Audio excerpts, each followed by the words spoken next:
सर्वेभ्यो नमो नमः। स्वागत है आप सभी का आज की कक्षा में। तो आज हम द्वितीय पाठः नित्यं पिबामः सुभाषित रसम। तो आज हम इस पाठ का अभ्यास कार्य देखेंगे। वयम अभ्यासम कुर्मः।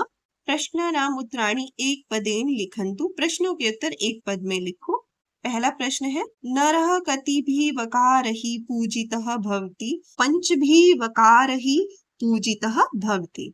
अगला प्रश्न है पुरुषेण कति दोषः हातव्यः। तो पुरुषेण षड दोषः हातव्यः। अगला प्रश्न है बुद्धि केन शुध्यति। बुद्धि किसके द्वारा शुद्ध होती है।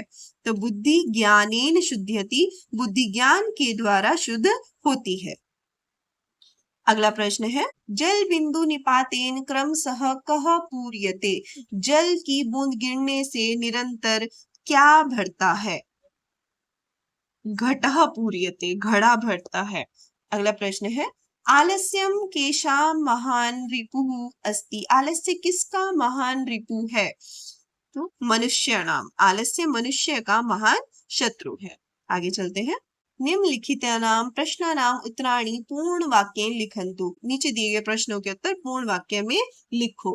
पहला प्रश्न है नरः कथं पूजितो भवति। उत्तर है वस्त्रेण वपुषा वाचा विद्यया विनयेन च पंचभिः वकारैः युक्तः नरः पूजितः भवति।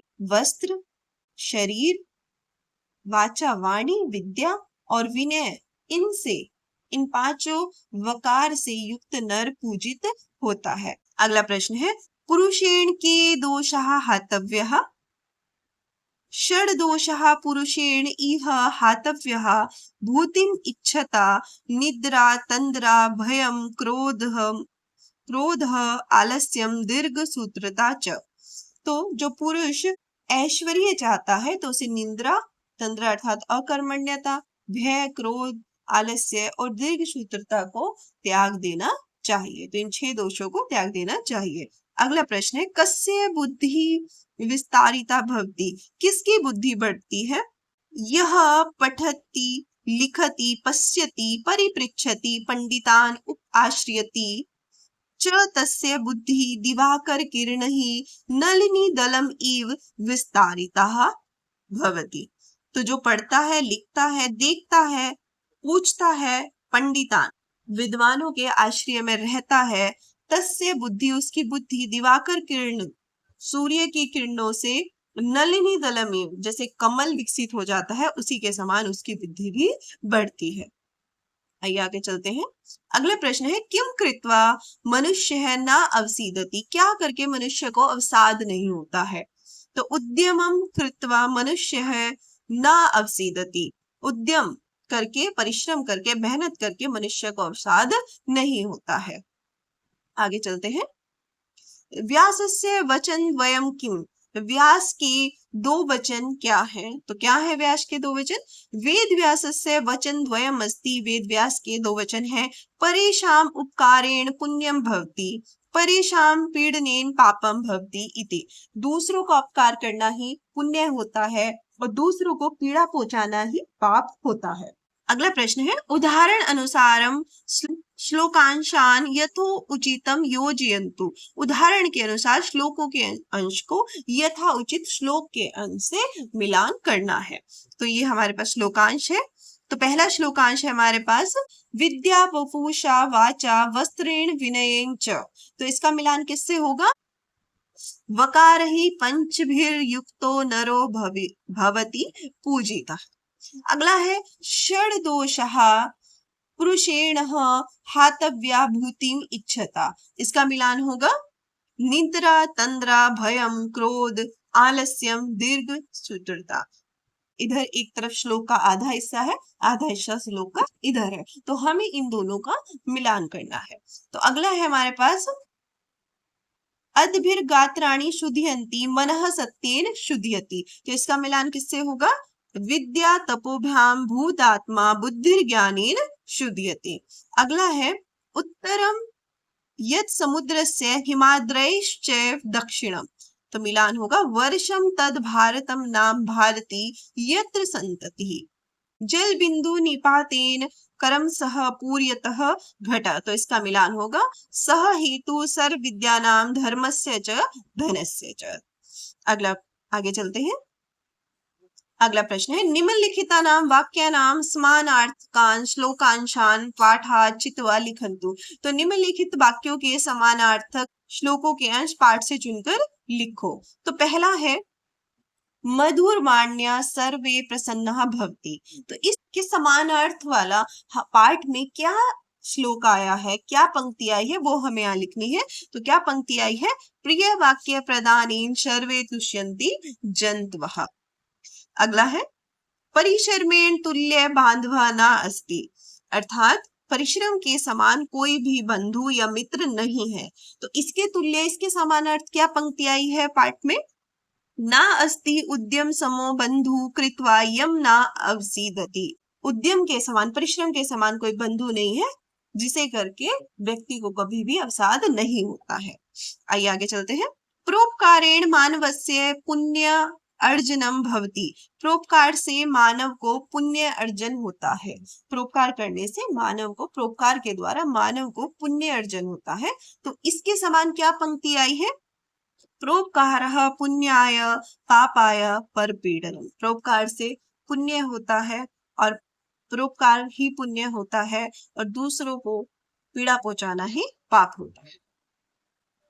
हिंद महासागरात हिमालय पर्यंतम भारतवर्षम। हिंद महासागर से हिमालय तक भारतवर्ष है। तो हिंद महासागर से हिमालय तक जो भूभाग से महासागर, उसे भारतवर्ष कहते हैं। तो इसके समानार्थ क्या पंक्ति आई है, उत्तरम यत् समुद्रस्य हिमाद्रेश्च दक्षिणम वर्षम तद भारतम नाम भारती। आगे चलते हैं। अधोलिखितानां शब्दानां उदाहरण अनुसारम पर्याय पदानि लिखन्तु। नीचे दिए शब्दों के उदाहरण अनुसार पर्यायवाची लिखिए। तो कुछ शब्द दिए हैं, तो ये शब्द है कुछ, इनके हमें पर्यायवाची लिखना है। तो जलम, जलम का पर्यायवाची तोयम। लोचनम नयनम। धनम वित्तम। बुद्धि ज्ञानम। रिपुः शत्रुः। समुद्रः रत्नाकरः। आगे है अत्र इदम अवधेयम। यहाँ इसे भी समझे। तृतीया विभक्ति शब्द रूपाणी उच्च ही पठन्तु स्मरन्तु च। तृतीय विभक्ति में शब्द रूपों को जोर से पढ़ो और याद करो। तो यहाँ पे तृतीय विभक्ति के शब्द रूप दिए गए हैं, ये सभी तो हमें ने जो पढ़ना भी है और याद भी करना है। तो पहला शब्द रूप जो है पुल्लिंग शब्द, शब्द क्या है, छात्र। एक वचन में बनेगा छात्रेण, छात्राभ्याम, छात्रही। शिक्षक शब्द है, एक वचन में बनेगा शिक्षकेण, शिक्षकाभ्याम, शिक्षकही। विद्या स्त्रीलिंग शब्द है, तो इसका तृतीय विभक्ति में रूप कैसे चलेंगे स्त्रीलिंग शब्दों के, विद्या, विद्याभ्याम, विद्याभी। छात्रा, छात्रया, छात्राभ्याम, छात्राभी। सत्य, सत्येन, सत्याभ्याम, सत्यही। ज्ञान, ज्ञानेन, ज्ञानाभ्याम, ज्ञानही। अगला है किम शब्द है, तो इसका तृतीय विभक्ति में रूप चलेंगे केन, काभ्याम, गही। आगे चलते हैं। अधरिक स्थानानि तृतीया विभक्ति समुचित रूप ही पूर्यन्तु। तो नीचे दिए गए रिक्त स्थानों के तृतीय विभक्ति के उचित रूप से पूरा करना है। एक वचनम, द्विवचनम, बहुवचनम। तो पहला जो है हमारे पास सुधाखंडेन, सुधाखंडाभ्याम, सुधाखंडही। तो सुधाखंड कहते हैं, चौक को कहते हैं। तो उसका जो है ये तृतीय विभक्ति का रूप दिया गया है तीनों वचनों में। तो अगला शब्द है हमारे पास वृक्षेण। तो वृक्षेण का द्विवचन में, एक वचन में वृक्षेण हुआ तृतीय विभक्ति में, अब द्विवचन में क्या होगा और बहुवचन में क्या होगा, वृक्षाभ्याम, वृक्षही। अगला जो है हमारे पास लता भ्याम, लता भी। तो हमें यहाँ पे एक वचन में लिखना है। तो लता का एक वचन में, तृतीय विभक्ति में एक वचन में रूप बनेगा लतया। अगला है देशेन, देशेन, देशाभ्याम, देशही। अगला शब्द हमारे पास पुण्येन। तो पुण्य शब्द का द्विवचन और बहुवचन में लिखना है हमें। तो पुण्येन, पुण्याभ्याम, पुण्यही। अगला शब्द हमारे पास विनयेन, द्विवचन में होगा विनयाभ्याम और बहुवचन में होगा विनयहि। आगे देखते हैं, तो पोस्ट के पदानि विलिख्य सुभाषितम पूरयन्तु। कोष्ठक में तो यहाँ पे पद को लिखकर हमें जो है ये जो पूरा सुभाषित की पंक्ति दी हुई है इसे हमें पूरा करना है। उत्तरम यत् हिमाद्रेश्च, तो खाली जगह में क्या आएगा? उत्तरम यत् समुद्रम हिमाद्रेश्च दक्षिण। अगला है खाली जगह में तद भारतम भारतीयत्र, वर्षम तद भारतम नाम भारतीयत्र संतति। तो यह है हमारा पूरा एक सुभाषित पूरा हो गया है। अगला सुभाषित देखते हैं, सर्वे तुष्यन्ति। तो यह पंक्तियां किस सुभाषित की है? तो खाली जगह में आएगा प्रिय वाक्य प्रदानेन सर्वे तुष्यन्ति जन्तवः।